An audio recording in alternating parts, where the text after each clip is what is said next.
Hola, ¿qué tal, amigas y amigos de Telesur? Sean todas y todos cordialmente bienvenidos a su espacio 7 preguntas con este servidor, Ernesto Villegas. Hoy tenemos como invitada a la canciller de la República Bolivariana de Venezuela, Delcy Rodríguez. ¿Cómo estás, Ernesto?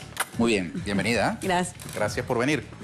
Bueno, cancillera, tenemos muchos temas de qué conversar, pero lo vamos a hacer en el marco de una dinámica muy particular que tiene este espacio. Ustedes ve 10 preguntas que están acá redactadas previamente por este servidor. Ustedes conocen su contenido, solo conoce el número que las identifica. Le voy a pedir que escoja del 1 al 10, 6 preguntas. Y la séptima la va a escoger nuestra audiencia a través de la página web de esta televisora, telesurtv.net, y a través de las redes sociales de Telesur. Así que de una vez, Delcy Rodríguez. 134 134 689. 6, 8 y 9. Bien, perfecto. De modo pues que quedan la 2, la 5, la 7 y la 10 para que nuestras usuarias puedan escoger la séptima pregunta. Nosotros vamos a una muy breve pausa y venimos enseguida con Delcy Rodríguez.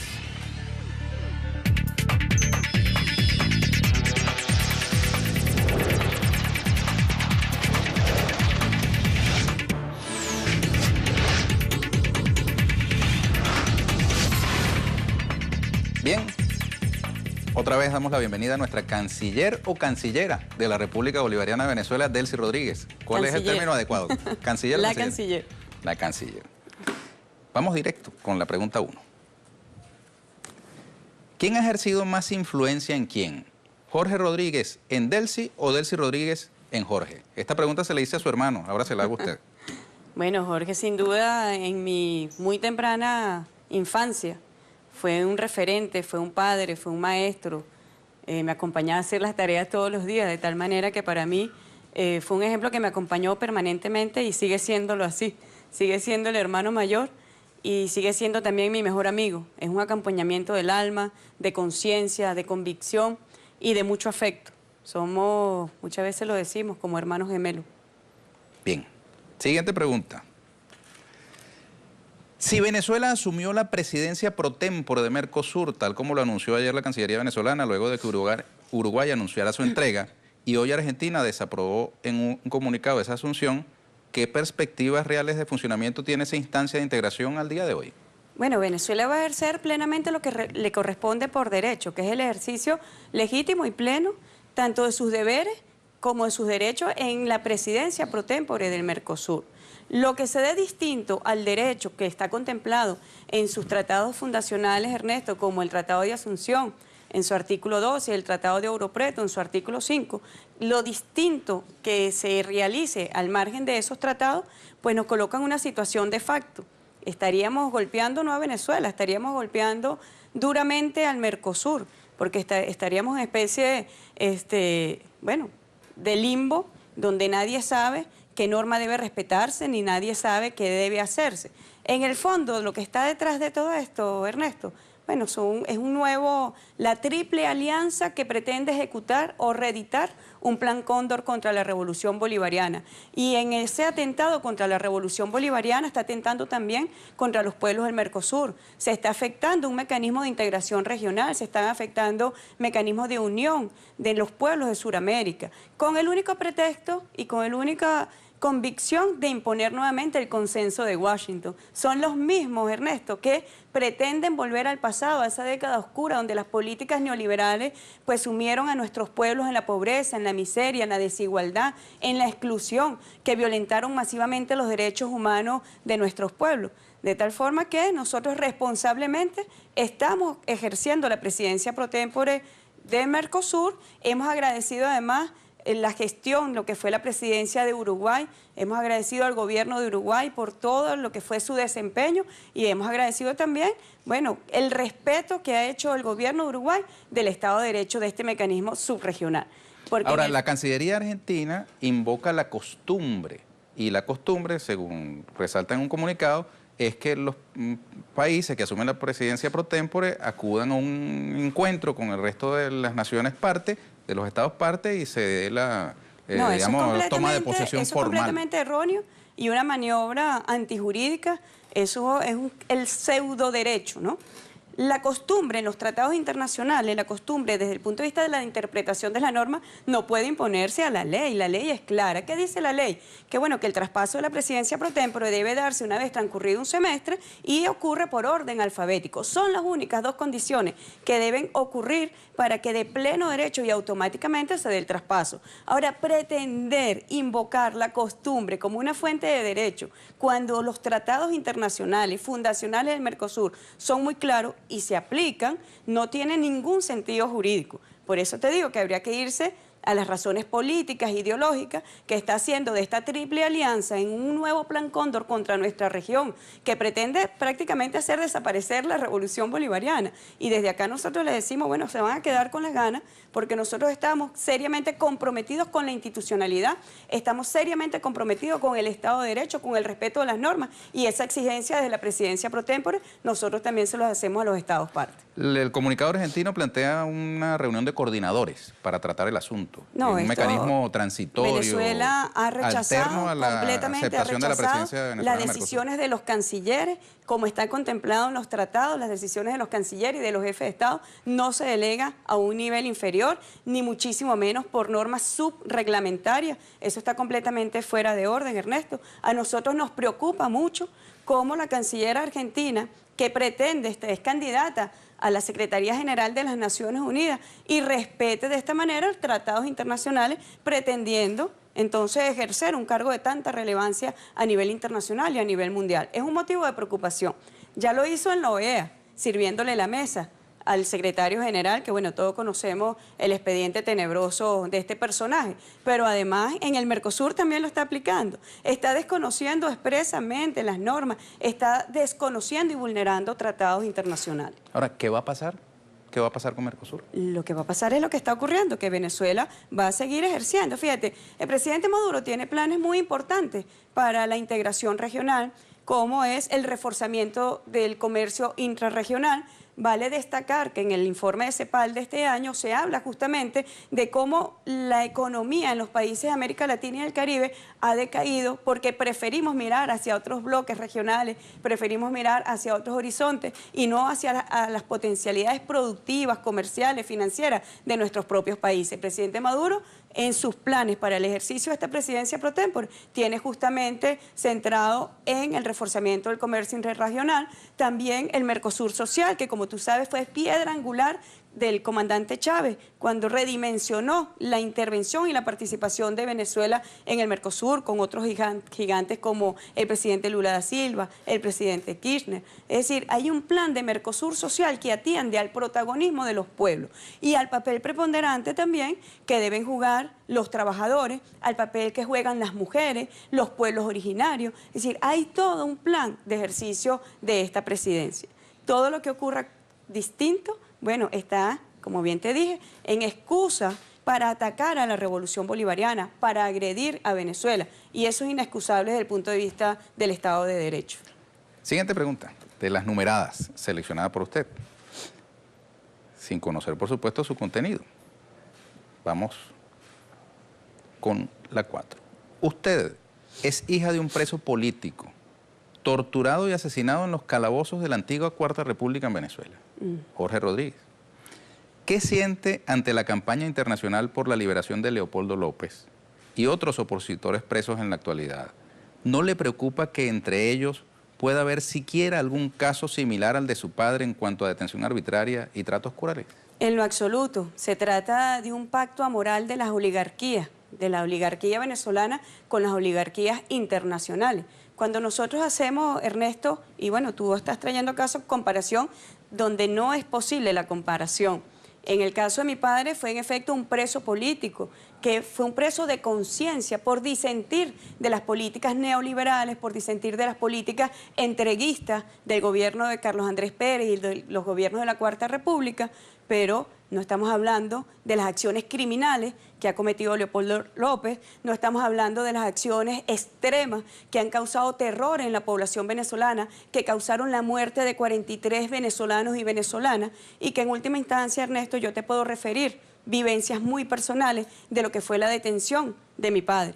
Y te puedo decir que uno de las cosas más terribles que yo viví cuando tenía apenas 2 años fue que mi madre, estando con 8 meses de embarazo, perdió el bebé porque a nosotros nos encerraron en un cuarto y nos tiraron una bomba lacrimógena. Jorge y yo, dentro de ese cuarto, en la cárcel, sí, donde estábamos en una cárcel bajo, digamos, juicio civil. En la época, la disidencia política era criminalizada militarmente, se le seguía juicios militares a los opositores políticos, a los presos de conciencia, no a los criminales que, amparándose en un ejercicio partidista, pretenden justificar la comisión de delitos y crímenes comunes. Bueno, ahí está la ley de amnistía. En la ley de amnistía queda muy claro la confesión. No son presos de conciencia. En esa ley de pretendida amnistía se pretendía olvidar y, digamos, olvidar el castigo de terrorismo, narcotráfico, corrupción, incendio, muerte, sabotaje petrolero. Son cosas muy distintas, Ernesto. No hay punto de comparación. Aquí, lo que en esa misma silla, estuvo sentado la semana pasada un dirigente del partido político, Leopoldo López, el señor Guevara, Freddy Guevara, y él alega que no se ha podido demostrar la vinculación entre los hechos de violencia ocurridos y las palabras emitidas por Leopoldo López. Público y comunicacional, cuando el señor López llama al plan La Salida. Y para la salida del gobierno, como también lo confiesan en la ley del autoperdón, para salir del gobierno, dicen, cometen crímenes, cometen delitos comunes, que implica también acciones terroristas. Entonces, bueno, ya ellos lo confesaron. Creo que eso es una prueba muy importante, pero también está el hecho comunicacional público y notorio cuando él llama al derrocamiento del presidente Maduro. Pero no era la primera vez que lo hacía. Ya nosotros habíamos visto la participación durante el golpe de Estado en el año 2002 contra el comandante Chávez. Habíamos visto la terrible participación de este personaje en acciones contrarias a la ley, en acciones incluso que desdicen de la participación de un político en el ejercicio de la política. Bueno, ahí están las pruebas. No es nada que se está inventando, Ernesto. Y yo creo que la justicia venezolana actúa justamente para evitar la impunidad, actúa para preservar el Estado de Derecho, actúa para preservar y garantizar la paz. Y el gobierno venezolano tiene también una responsabilidad, que es garantizarle la paz a esos ciudadanos y a esas ciudadanas que se vieron imposibilitados de sus derechos civiles fundamentales porque, bueno, había un plan llamado a la salida que impedía libre tránsito, por ejemplo. Personas murieron porque no pudieron llegar a centros asistenciales de salud, que impedía, y el gobierno tiene la responsabilidad de impedir que sean incendiados centros de servicios básicos como educación, alimentación, salud. Hay una responsabilidad inherente en el ejercicio gubernamental y es justamente preservar la seguridad y la estabilidad del país, y eso ha sido justamente lo que ha estado concentrado el gobierno del presidente Maduro y el Poder Judicial, Ernesto, que esto hay que decirlo, porque hay quienes desde el exterior, en alianza con las oligarquías nacionales y con los centros imperiales, pretenden juzgar, y es una cosa muy peligrosa, pretenden juzgar e intervenir los poderes públicos y autónomos en Venezuela. Eso es inadmisible. Y bueno, yo te lo decía previamente, el problema y la tragedia de la oposición venezolana es que es una oposición antivenezolana. Está casada con un proyecto antivenezolano. Es un proyecto que solamente... Por cierto, la oposición venezolana se opone a que Venezuela asuma la presidencia pro tempore de Mercosur. Una cosa vergonzosa, porque ellos anteponen su posición partidista antivenezolana frente a las posiciones que deben ser de Estado. Nosotros no hemos visto a la oposición venezolana oponiéndose al decreto Obama que considera a Venezuela una amenaza a la seguridad de los Estados Unidos y a su política exterior. ¿En su criterio debería la oposición venezolana apoyar el que Venezuela asuma la presidencia pro tempore de Mercosur? Completamente, porque si son personas que pretenden asumir el poder en Venezuela, tienen que asumirlo para el país, no pueden asumirlo para intereses foráneos, no pueden asumirlo para estar en conflagrancia con centros imperiales. Es justamente para gobernar Venezuela conforme a nuestra cultura, conforme a nuestro modelo, conforme a nuestra propia historia. La oposición venezolana desconoce. Las fechas patrias para la oposición venezolana, Ernesto, les son incómodas. A ellos no les gusta celebrar el legado histórico de nuestros libertadores, de nuestros independentistas, porque eran en esencia antiimperialistas. Y de eso se dedujo la posición antiimperialista también del pueblo de Venezuela. Entonces, es de verdad, la posición de la oposición en Venezuela es una tragedia para nuestro país y por eso nosotros los vemos por el mundo desprestigiando, lo vemos por el mundo falseando la realidad de lo que ocurre en Venezuela. No les importa llevar y agredir al pueblo si tienen que llevarse al país en sí mismo, destruirlo para acceder al poder. Siguiente pregunta. ¿Qué tendría que hacer el señor Luis Almagro para ganarse el reconocimiento como empleado del mes en la OEA? Yo dije que él ni siquiera podría aplicar para empleado del mes porque el secretario general de esa organización, conforme a sus normas de funcionamiento, debe estar sujeto a los Estados miembros de la organización. Él es un empleado de los Estados miembros, pero él se ha convertido en lo que es un pobre empleaducho del gobierno de los Estados Unidos por su cercanía en Washington, hemos dicho, por su cercanía física, pero más que por su cercanía física, por su militancia político-ideológica. Pero entonces sí se está ganando el reconocimiento como empleado del mes. No de la organización, se lo estará ganando del imperio, pero no de la organización, porque él debe estar sometido a los Estados miembros. Él no puede haber hecho, por ejemplo, ese defecio jurídico, político, ideológico, el informe pretendido sobre Venezuela, sin el consentimiento del gobierno de Venezuela, sin la participación del gobierno de Venezuela. Y cuando tú revises, por eso nosotros vimos, es un adefesio, cuando tú revisas las fuentes, las cuales permitieron conformar ese adefesio, bueno, los tuits de la oposición venezolana, ONG o organizaciones privadas en Venezuela, no hay ni una sola referencia a fuentes oficiales, porque él desconoce la existencia de los estados. Él reconoce la beligerancia política y gubernamental de sectores privados de la sociedad. Él reconoce la beligerancia al gobierno de los capitales, pero no del pueblo. Él no reconoce la voluntad del pueblo. Fíjese que a partir de todo este episodio de la Carta Democrática Interamericana, digamos, hay dos versiones completamente contradictorias, antagónicas. Una, el que no fue aprobada la activación de la Carta Democrática. Y la otra, que es la que sostiene el señor Almagro, es que la Carta sí fue aprobada y está como pendiendo como un, digamos, una herramienta de uso Si tú te vas a la fuente, cuando inminente. yo pido que se apruebe el orden del día no hablaba de aplicación de la Carta Democrática Interamericana. Entre otras cosas porque llevar una aprobación de algo como aplicar la Carta Democrática Interamericana requiere no 18 votos, requiere 24 votos en el seno de la OEA. Cuando yo pido que se apruebe el orden del día era que leyera el informe. Y al final el presidente del Consejo Permanente dice, se toma nota de las intervenciones de los países, ni siquiera del informe del secretario. De tal forma que ni siquiera fue considerado. Se tomó nota y ¿qué quiere decir en el ámbito diplomático? Se toma nota y se engaveta. Eso es lo que quiere decir. Ahora ellos están igualmente en las situaciones de facto extra norma, diciendo, no, estamos en una etapa, en una segunda etapa. Mentira. Y por eso es que las caras de esos opositores, que bueno, que fueron engañados y se trasladaron a las sedes de la OEA, por eso es que sus caras hablaron por sí mismas, era una cara defraudada de lo que allí estaban viendo, y por eso muchos países cuando intervienen dicen, nosotros, nuestra votación fue para escuchar el informe, pero nosotros no estamos votando ni avalando la aplicación de la Carta Democrática Interamericana, porque sabemos que el supuesto de hecho no procedía.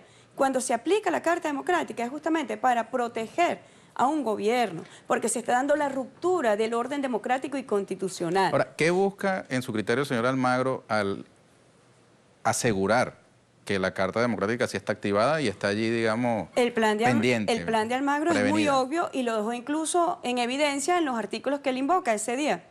Él habla del artículo 110 de la Carta de la Organización de los Estados Americanos que refiere cuando un país, fíjate cómo hay entonces consonancia con lo que dice los Estados Unidos, cuando un país amenaza la estabilidad y la seguridad de la región.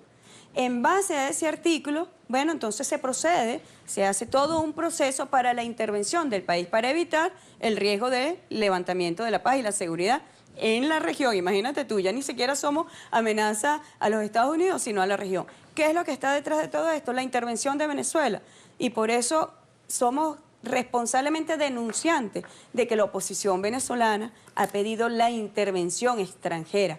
Esto nunca había ocurrido en la historia contemporánea de nuestro país, que una clase política pida la intervención de una manera tan burda, tan bastarda, como lo está haciendo la oposición venezolana. Nuestras usuarias y usuarios están seleccionando la 7ª pregunta de las 4 que no fueron seleccionadas por ustedes. Veremos cuál será. La siguiente es esta. ¿Cursará el gobierno venezolano invitación formal al Vaticano para que se incorpore en el equipo mediador con miras a un diálogo político en Venezuela? Ya el presidente Maduro públicamente ha invitado al nuncio como lo hizo en el año 2014. Recordemos que posterior a este plan de violencia terrorista y extrema en las calles de Venezuela, llamado el plan La Salida, para derrocar al gobierno constitucional y legítimo de Venezuela, bueno, se dio un acompañamiento de UNASUR, por unos países de UNASUR, y participaba también el nuncio en el año 2014. Y el presidente Maduro ha extendido la invitación al nuncio para que participe no en este proceso de mediación, es un proceso de acompañamiento al diálogo. Recordemos que la propuesta del diálogo vino, como siempre, de la revolución bolivariana, del gobierno bolivariano, y fue el presidente Maduro quien llama a un diálogo y pide el acompañamiento metodológico del UNASUR y pide el acompañamiento también de los expresidentes Fernández, Torrijos y Zapatero. Hoy el cardenal arzobispo de Caracas, Monseñor Urosa, ha dicho que se requiere una solicitud formal tanto del gobierno como de la oposición para que el Vaticano participe. Él no tiene velas en este asunto. Ya te respondí que el presidente Maduro públicamente ha invitado al nuncio y lo ha hecho incluso muchísimo antes. Estamos hablando de años previos. Ya en el año 2014 el presidente Maduro y lo ha ratificado nuevamente este año. Perfecto. Un cardenal sin vela. Bueno, tiene velas para otras cosas. Para otras cosas, pero en este entierro no. Usted, cancillera, es la primera mujer en llegar al frente de la Cancillería venezolana. ¿Ha percibido machismo o algún tipo de discriminación en el servicio diplomático y en los organismos internacionales donde le ha correspondido representar a Venezuela? Profundamente por parte de la derecha internacional. Recientemente incluso vimos, bueno, en esta región, en el marco de todo este atentado a la unidad del Mercosur, los comentarios de mis colegas cancilleres es, bueno, es una señora un poco trastornada por las hormonas, lo cual es muy misógino, muy profundamente antigénero. Son comentarios justamente sexistas. Bueno, nada diferente a lo que ocurre con la oposición y la derecha en Venezuela, que siempre tienen ataques hacia a las mujeres, ataques a las presidentas de los poderes públicos en Venezuela. Creo que va con la militancia ideológica y política más que con otra cosa. Han hecho historias incluso respecto de su indumentaria, que si los zapatos que utilizan, bueno, las para prendas que se ello, colocan. la ética está en la estética y el pensamiento también, cosa que, bueno, yo lo puedo relativizar y podríamos llamarlo una discusión sobre carteras y zapatos, si eso es lo que los hace interesantes. Bueno, yo creo que el ser humano va mucho más allá de eso. ¿Cómo se siente usted cuando ve eso? La verdad, Ernesto, que me da risa. Me da risa porque denota la capacidad intelectual, denota también la comprensión humana que existe por parte de la oposición venezolana y no terminan de ponerse de acuerdo porque mientras la esposa del diputado que ejerce la presidencia del Parlamento en Venezuela nos dice mal vestida, sucia y desarreglada, pues otros están pendientes de esos temas. Entonces creo que en esa misma posición político-ideológica está profundamente marcado por la superficialidad y a la superficialidad pues no se le atiende. Veamos, cancillera o canciller, cuál fue la pregunta escogida como la séptima por nuestra audiencia. Adelante.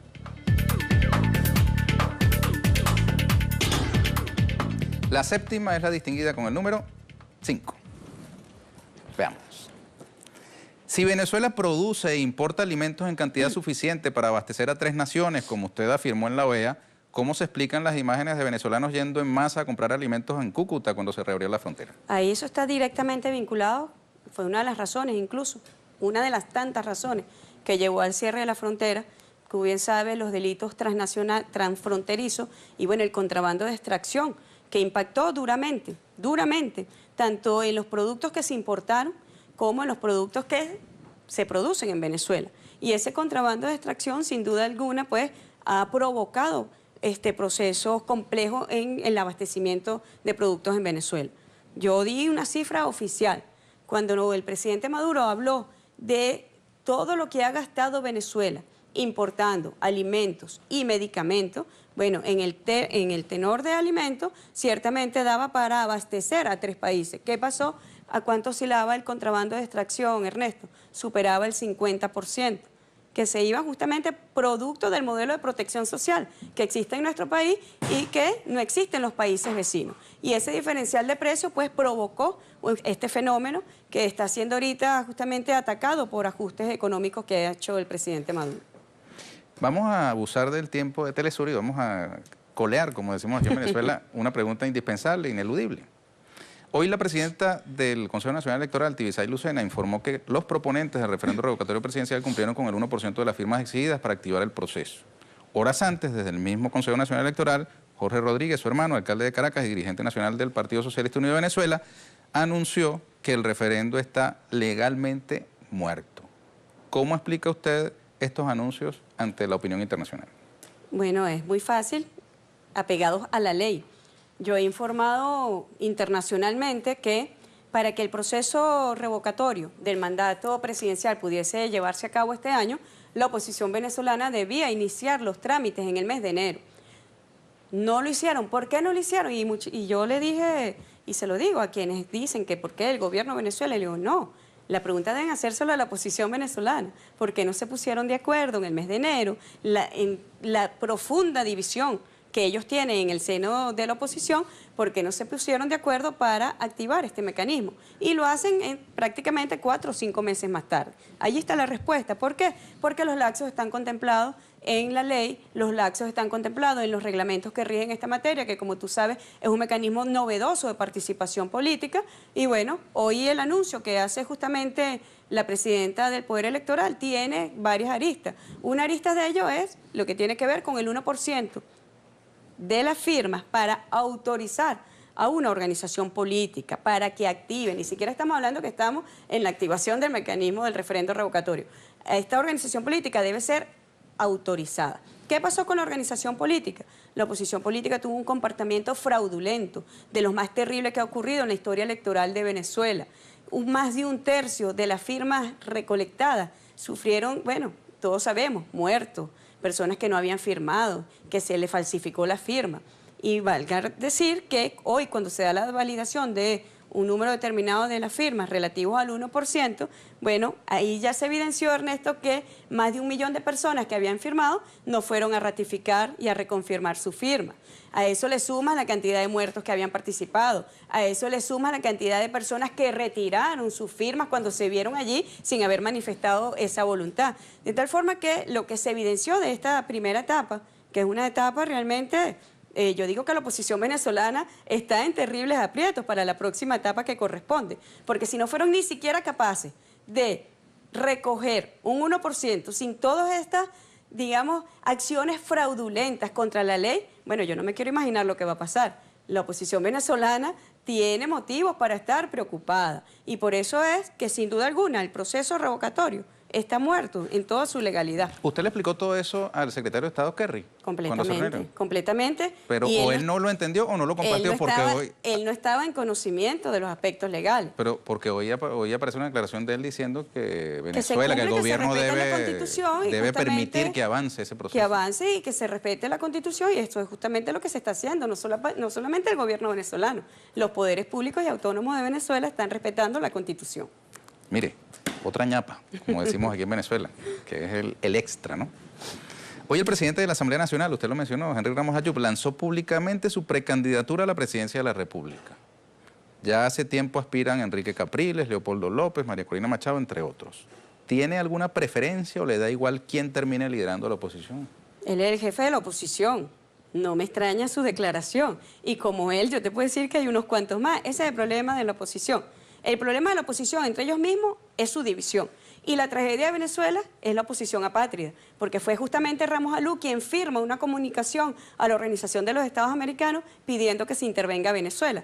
De tal forma que la oposición venezolana, por donde lo veas, en lo doméstico, en lo nacional o en lo internacional, está complicada desde todo punto de vista. Está deslegitimada para acceder al poder en Venezuela. Envíele un muy breve saludo, mensaje a nuestra audiencia en América Latina y el mundo. Bueno, agradecemos primero que nada la existencia de Telesur hace muy poco, y aprovecho para felicitar también a Patricia Villegas, su directora, porque arribamos al año número 11 de la batalla comunicacional, llevando la verdad. Y al mundo yo le digo, Ernesto, lo que digo cuando salgo y cruzo las fronteras de nuestro país, que hay una Venezuela de verdad, que hay una Venezuela que está aquí para que pueda ser apreciada en su verdadera esencia. Hay un pueblo que está siendo criminalizado por su modelo, que está siendo criminalizado por el simple derecho a existir y a ejercer la autodeterminación en la conformación de su modelo político, económico, social, cultural. Eso es lo que está ocurriendo, y son las grandes transnacionales de la comunicación y de los capitales con el poder imperial quienes están atentando contra nuestra patria. Muchas gracias. Gracias. Cancillera Delcy Rodríguez. Gracias. Suerte, ¿ah? Te di ñapa. Eso. Bueno, amigas y amigos, con esto llegamos al final. Por ahora los esperamos en una nueva emisión de su programa 7 Preguntas con este servidor Ernesto Villegas, siempre con muchísimo respeto por ustedes. Hasta la próxima.